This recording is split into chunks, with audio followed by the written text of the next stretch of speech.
Na bueno mga kasama, it's 8:31 in the morning.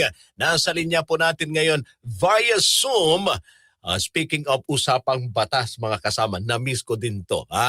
Ang ating partner sa usapang batas ngayon, Palace Press Officer at PCO Undersecretary. Walang iba mga kasama si Attorney Claire Castro. Partner, Yuse, good morning! Yes, good morning partner. Good morning sa lahat ng nakikinig at nanonood sa iyong programa. Partner, nabanggit mo si Pora de ano? Pora de Rata? Anong pangalan? Si Poras de Rata. Tama, nakikinig pa siya ha? Oo, pati.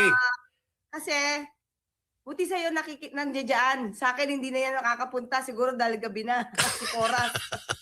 At partner, magpasalamat dyan. Siya yung nagbigay sa'yo ng rambutan. Ay, si Poras ba yun? Oo, si nung nakaraang taon, yung may naabutan akong rambutan dito sa my newsroom, galing pala kay Poras yun. Yes, oo, galing kay Poras yun. Nako, Poras, thank you ha. Napakatamis ng rambutan. Oo. Lagi kang wanted sa kanya. Ganun ba? Oo, baka naman lasones sa susunod. Sige, baka naman, Poras. Baka naman. Sige, padalhan lang rito. Dadagdagan yung yung viewers natin sa YouTube dahil narinig yung boses mo, part. Nakita nila nandyan ka. Kala nila usapang batas to. Alright. May isa pa yun kanina. Nakalimutan ko lang yung pangalan. Ayun, sabi pa niya, matagal na kitang hinahanap Kuya Rod.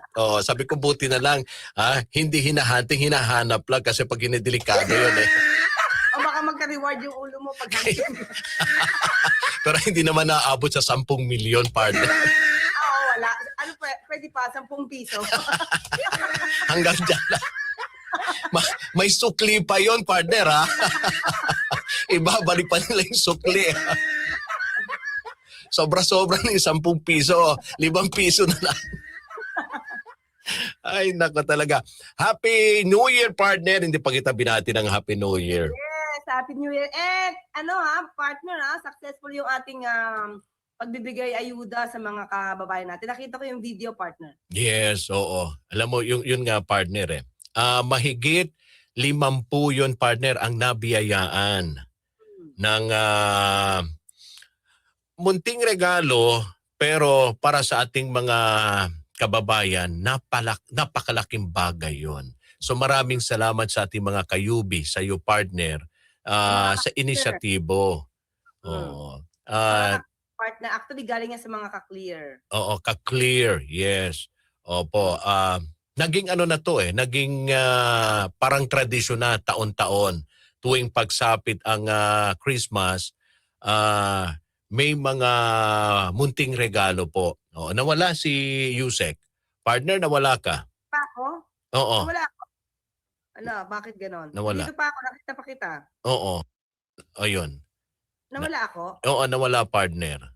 Yung video? Yung video, pero yung boses nandyan pa rin. Ay, bakit?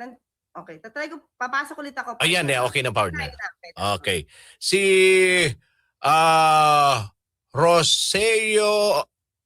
Rose pala to. Rose Olarte 3261. Good morning po, Sir Rod at Ma'am Claire. Good morning po. Oo, pag narinig nila yung boses, partner, talagang kaagad-agad nagpaparamdam sila. So anyway, partner, ano na ba yung latest sa Malacanang? May mga good news ba tayo mula kay Pangulong Bongbong? Kahapon ata nasa Cebu ang ating Pangulo. Oo, partner, mamaya meron pa rin siyang event. Abangan na lang natin muna, no? Meron pa rin siyang event na pupuntahan ngayon. Pinayaan at sabi nga natin ay hindi naman nagpapahinga halos ang Pangulo. Hindi lang araw-araw, parang sa isang araw, hindi isang beses, hindi isa lang ang event ng Pangulo. Siksik talaga ang, katulad yung sa UAE, talagang isang araw na event niya doon. As in, punong-puno, talagang walang pahinga. Oo. Pero marami namang naibidbid niya na good news. Yes, maganda.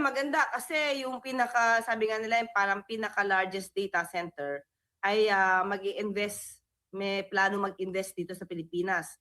pati yung sa Petroleum Depot dito sa Subic. Mm-mm. So, abangan natin 'yan. Oo, abangan natin 'yan. Okay. Sa investigasyon ng patungkol pa rin sa flood control, partner.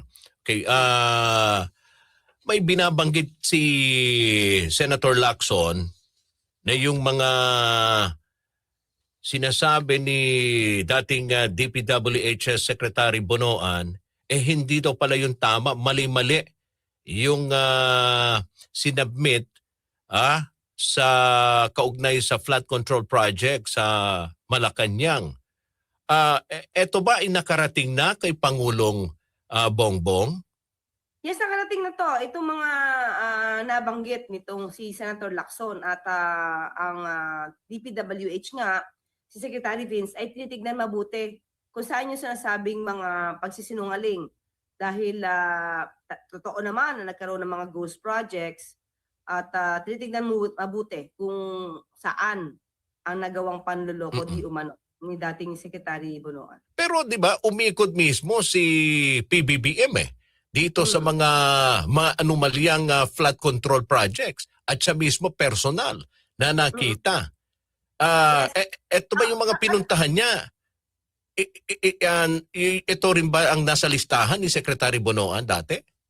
Hindi natin alam. Wala pa specifics na ibinibigay si Senator Lacson. Ang pinag-usapan kasi yung coordinates. Ibig sabihin, may mga lugar na hindi tama yung pagkakadescribe ng area kung saan. Okay.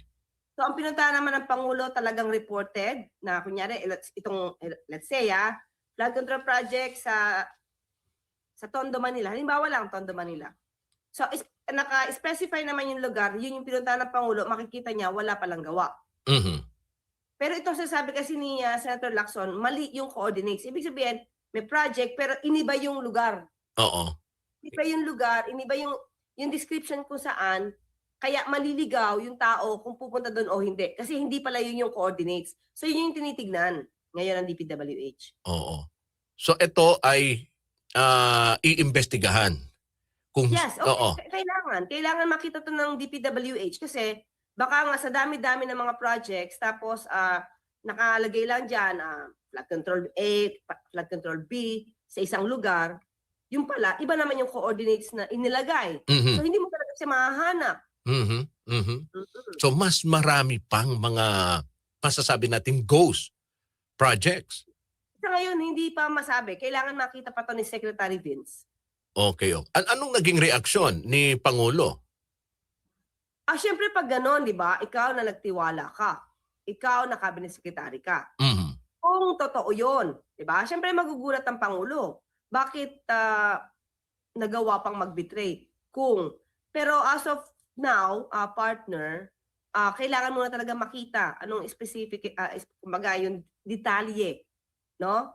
Ng nasabing binabanggit ito si Senator Lacson dahil baka mauna yung reaksyon ng Pangulo na magalit tapos hindi pa kumpleto yung papel. So kailangan muna na makita. Saan ba to? Meron ba to? Kasi ngayon umaasa ng ombudsman ng DOJ na umuwi na si Secretary Bonoan sa Pilipinas para maharap at masagot niya, no? Itong lahat ng mga alegasyon sa kanya. Ang nakikipag-ano ba si dating Secretary Bonoan kay update din sa Malacanang kung ano yung estado, kung ano yung sitwasyon niya, kung siya ba ay willing makipag-cooperate? Wala, partner. Walang naibibigay sa ating impormasyon patungkol dyan. So, otherwise, mababalita naman natin yun kung nakikipag-cooperate si dating Secretary Bonoan. Pero sa ngayon, walang naibababa sa aking impormasyon patungkol dyan. Opo. Okay. Now, partner, dito naman sa ICI, ano ho ba ang plano ngayon rito, partner, since isa na lang ang natitirang tao? Bubuwagin na ba ito? Wala pang binabanggit pa rin sa atin kasi ang Pangulo, kapag walang sinasabi pa yan, tuloy-tuloy lang ang pag-iimbestiga. So tuloy-tuloy pa rin ang ICI. Kahit mag-isa lang yan, si Justice Reyes, no, ang chairman, dahil kumpleto naman siguro yung papel na naibigay sa kanila. Although may mga iba pang mga issues, pero kung sasabihin natin na naging trabaho ni Sec. Babe Singson at dating Commissioner Fajardo, sinabi naman nila na kanilang trabaho ay natapos. So, tandaan natin, marami pa rin na mga dokumento na hindi pa siguro na iisa-isa ng ICI dahil hindi ba dumating naman sa pag-iimbestiga si dating Speaker Romualdez. Dumating din naman dati si dating Senate President Chis Escudero. So, marami naman lahat dumating mga sa ating mga kababayan diyan, no? Marami namang dumating, maraming dumalo, maraming nagpasinaya sa pagpapaimbestiga maliban lang kay Congressman Pulong, kay Yusek Cabral. So sa dinami-dami na naimbestigahan ng ICI, yun na lang ang i-evaluate nila kung irerekomenda ba nila yung ibang mga kaso. Pero wala nang mangyayaring pagdinig. Ay sa ngayon, hindi natin alam kung anong plano ng ICI sa sinasabing pagdinig. Baka nga sa ngayon, marami na silang dokumento at kailangan nilang i-evaluate muna ito para kung ano man yung dapat nilang i-recommenda na for filing, ay ma-i-recommenda nila sa Ombudsman at saka sa DOJ. Well, sa tingin mo, sapat na yung mga ginawa nilang pagdinig, yung trabaho nila? Sa akin, sapat na in a way dahil yung mga gusto nilang patawag na ipatawag nila. Ang hindi ko lang alam, no, partner, hindi ko lang alam kung yung ghost projects noong nakaraang administrasyon ay nakapag-sumiti na rin sa kanilang mga dokumento. At yung 13,917 na flood control projects na di umanong na-accomplish na nakaraang administrasyon, kung na-imbestigahan ba nila kung ito ay ghost projects, kung ito ba ay operational, kung ito ba ay effective, no? Yun ang hindi, ako personally, hindi ko alam kung meron silang naimbestigahan patungkol sa nakaraang administrasyon. Pero ito mga binabanggit mo nga, partner, mga ghost project ng nakarang administrasyon, ito ba ay gusto din pa-imbestiga ng Pangulo? Kasama yun sa EO 93 Oo. na 10 years. Oo. Na yung 10 years na projects, kailangan maimbestigahan. At kasama pa rin ito sa kanilang mandato ng ICI. Kasama pa rin. Kasama yung 10 years, oo. Oo. So, posible kung hindi pa tapos yan, baka may i-appoint pa ang Pangulo.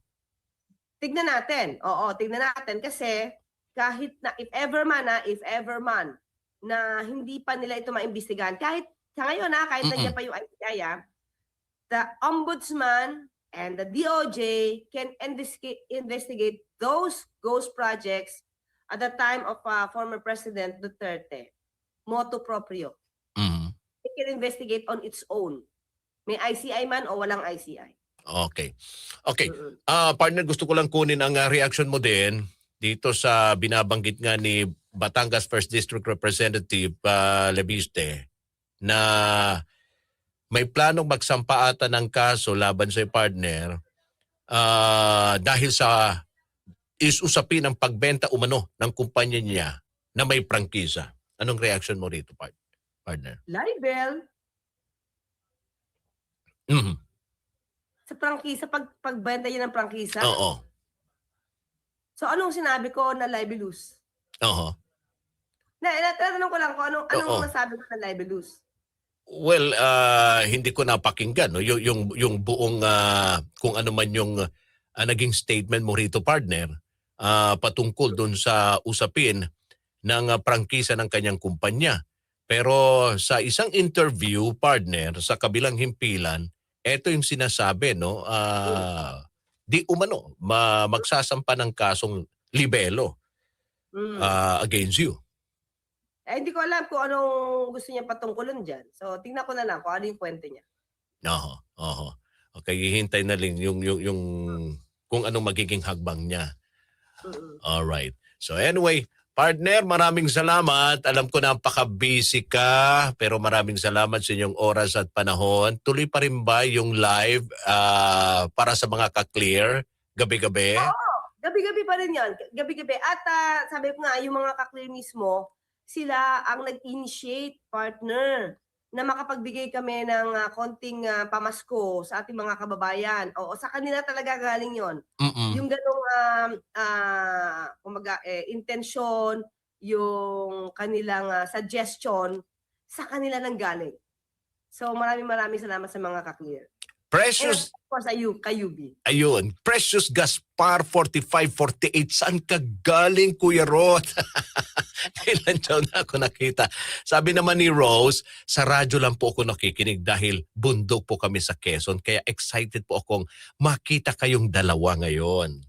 Quezon, parang sarap pumunta dyan sa Quezon. Oo. Sana makarating tayo dyan. Sa Quezon Province, tama nga partner. O you see, yung mga kayubi natin dati, yung mga fans natin, kaagad-agad biglang nasipagsulputan sa YouTube. Ayan. Ayun. Alright. Partner, maraming salamat. Mabuhay ka. Ingat parate. Maraming salamat, partner. Maraming salamat sa ating mga kababayang nanood sa iyong programa. Maraming salamat po. Thank you very much. Palace Press Officer at PCO Undersecretary Claire Castro, mga kasama. Opo,